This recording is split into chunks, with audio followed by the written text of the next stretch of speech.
Welcome, Heart and Soul Mothers. This video is a different topic, but since I worked in the IT industry for the past 9 years almost, I feel like I should talk about this topic as well. And it is about the smartphone and your child. So, do you consider buying your child a smartphone and you are not really sure about if that's a good idea, or does your child already have one and you have some doubts about it? Well, then this video is the right one for you, because in this video I will share with you my thoughts on that, and I will give you 5 suggestions about this question: how old should my child be to have a smartphone? So if you like what I'm telling you, and if you want to be up to date about what I'm doing here on this channel, subscribe to my channel and please give me a like at the end of the video if you liked what you saw, because then everything can be spread around the internet or around YouTube and more parents will get this info. So enough of my prelude, let's start, Heart and Soul Mothers. Here we go.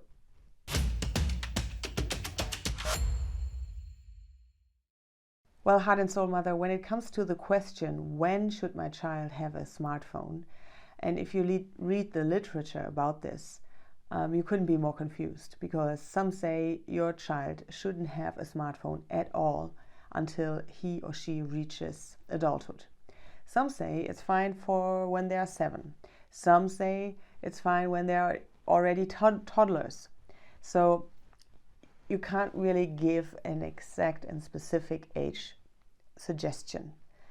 But I think it is important that we as parents think about it and really don't just do it how the others are doing it. I will give you a lot of arguments for you to decide. But it is very important that you and your partner talk about it and don't just hand it over to your child, because it is, as much as I really enjoy this technology and as much as it is a great tool for us grown-ups to get things done, on the other hand, it can be very harmful for children, and it is almost like you could compare it to traffic.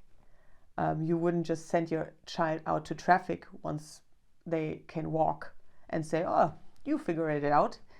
You tell them the rules, you practice with them, you go on the street with them, and for me the same goes with the smartphone. Since you watched that video and since you ask yourself that question, I first off want you to comment on that. I want to say congratulations, because you have the awareness that you should ask yourself that question. Okay, Heart and Soul Mother, let's start with my 5 reasons, which I hope they help you to make a decision when to buy the smartphone for your child.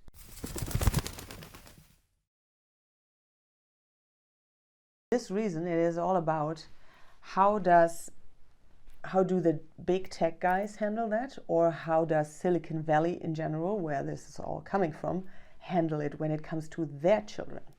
Because you have to understand that, of course, they have a lot more insight on the technology, the good parts about it, but also the not so good parts about it. And you can look that up. It is written in many articles that Steve Jobs and Bill Gates both allowed their children at the age of 14 to have a smartphone and to use an iPad.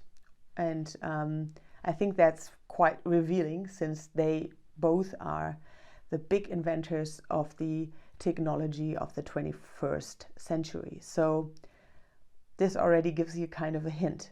And in the Silicon Valley, there is a trend now that people who work in that industry, they send their children to Waldorf schools. And if you are familiar with Waldorf, which is from Rudolf Steiner, the concept where the children don't use any technology at all, or very focused, in a very focused way.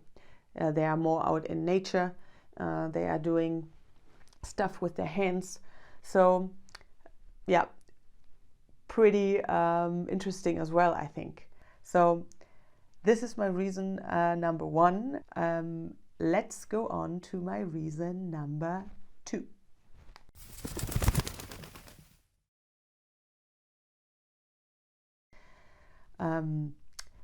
The health development list is quite long, which is, first off, obesity is on the rise. And I mean, of course, you can't always just make that about the smartphone, but it is a big reason. So obesity, and of course obesity then leads later on to diabetes type 2, sleeping disorders, much more depression amongst young people, and as a cause of that, more suicides. And one of the health developments, I think it's quite interesting, that myopia is rising amongst young children. And I want to get into that a bit because I think it's very interesting. The thing is that the eye of us human beings, it stops to develop when you are 20. And before that, the eye needs training. And that means you can't, if you look too long closely on a smartphone or even a book, that can be also caused by a book, then the eye can't really develop as it should be.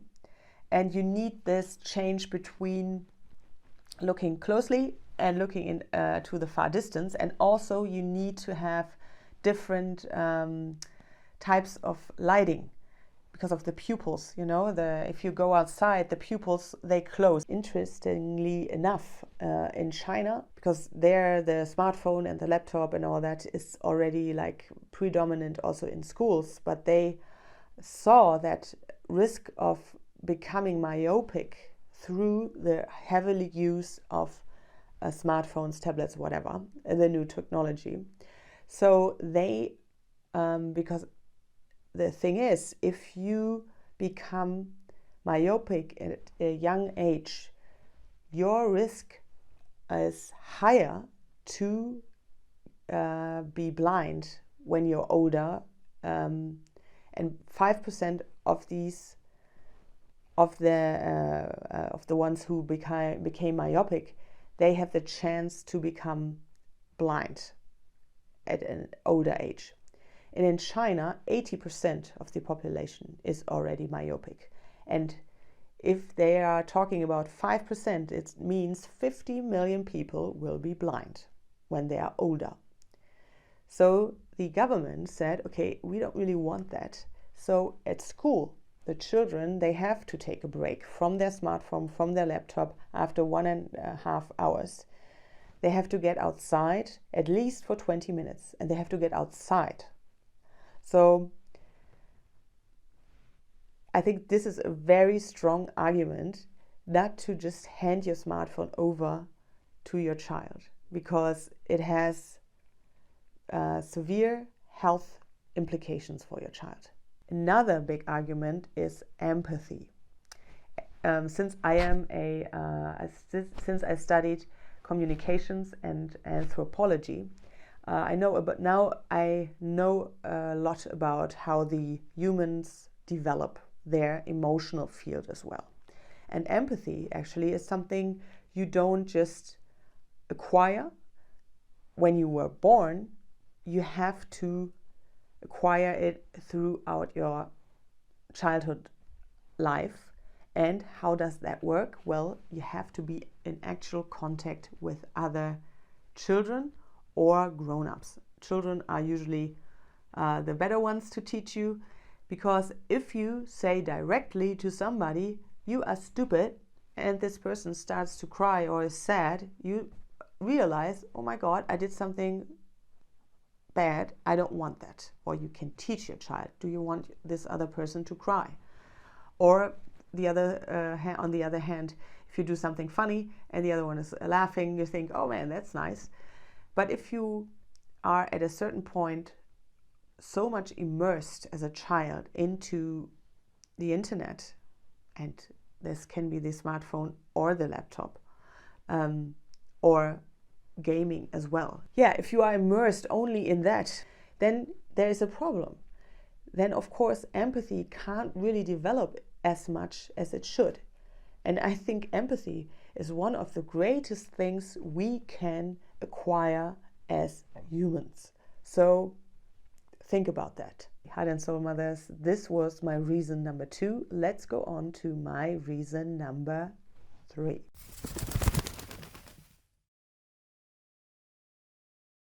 Education, something we all want for our children, and we want them to acquire the best knowledge, to be smart and witty, and to have a mind on their own.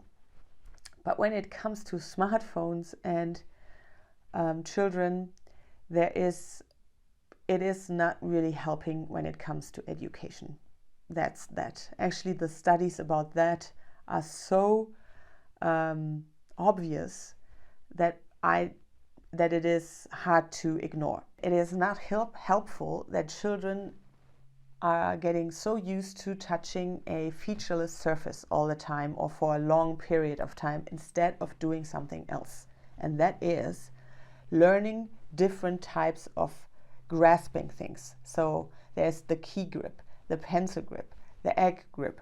There are actually 5 or 6 different types of gripping something, and this is a sensory movement which is at the same time connected with your cognitive abilities that develop through that. So if you give your child for a long period of time a smartphone in his hand, like I said, he's not doing anything else. But you have to do these grips, you have to do them at least 1,000 times. You have to do it 1,000 repetitions for it to really be learned and to have an effect on your brain again.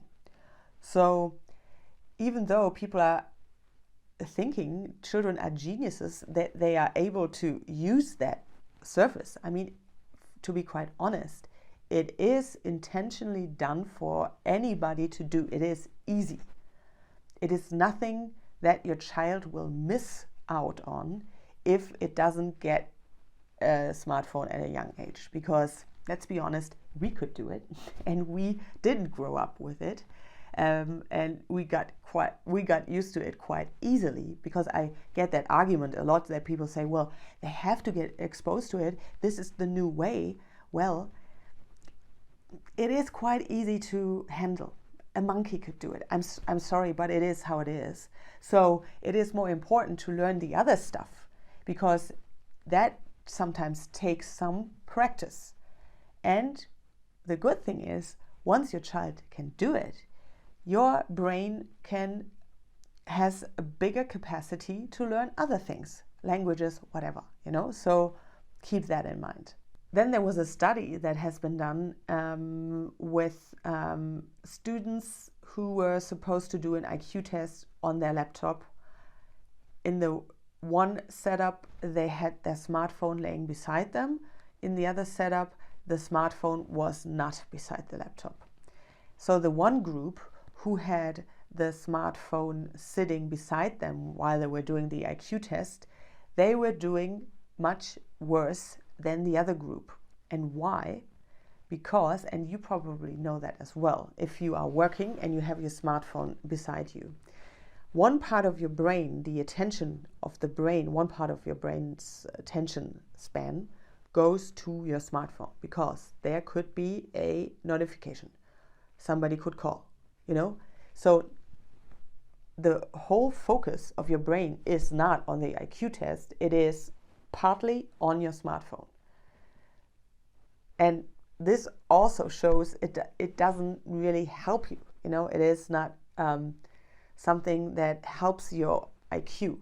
There was an experiment done. It was already in 2010, 2011, where there weren't too many who had an iPhone or a smartphone, and the students, there were some students, they were given a smartphone and the other ones still didn't have one. And they were looking over a period of 1 year how these students, how their grades were during that time period with the iPhone. And actually their grades got worse.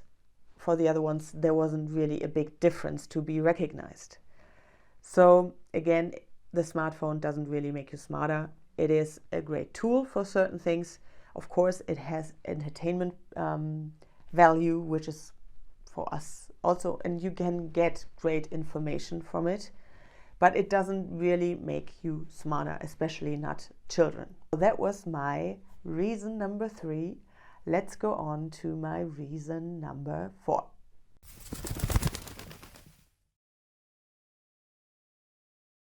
Yeah, my reason number 4 is the exposure to content you have no control of.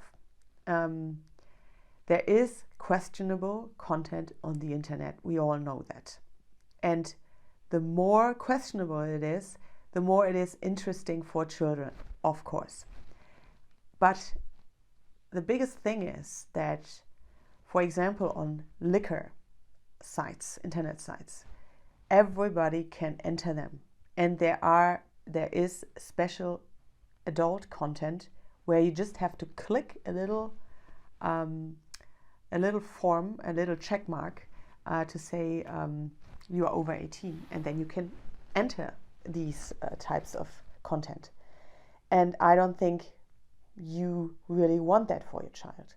Who told me, like for example, a mother told me her daughter had exposure to really inappropriate adult content when she was 7, because of a friend of hers who showed that to her on his smartphone, and she was so traumatized by it that even after a year she couldn't really talk about it. I don't know if you heard about the term groomers already. There are groomers in certain chats. They really seek out younger children and they act like they are the same age as them, and then they start to ask them for certain pictures. The children are doing it. It's really something you should be aware of and to think about. Yeah, that is my reason number 4. Let's go on to reason number 5.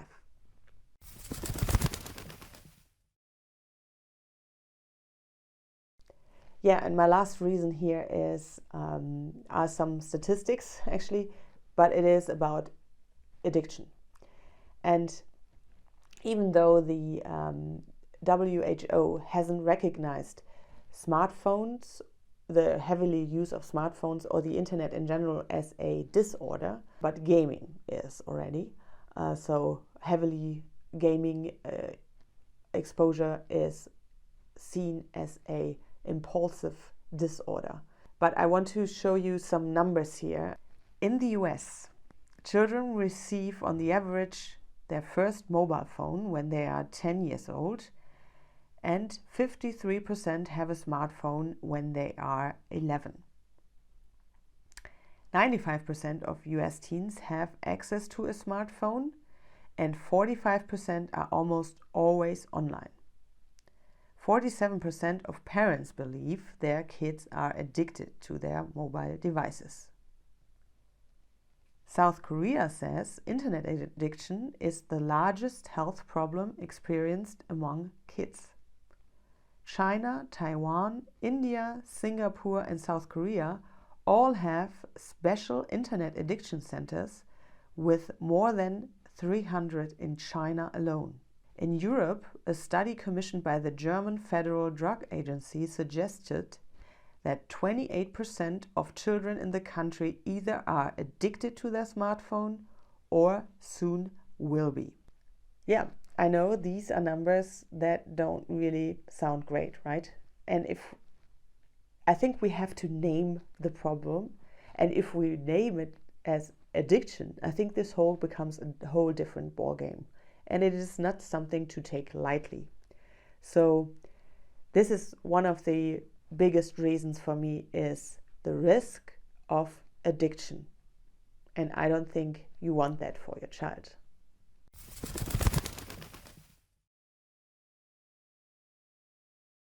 As I said, there are so many great things about the new technology, and I wouldn't want to miss it.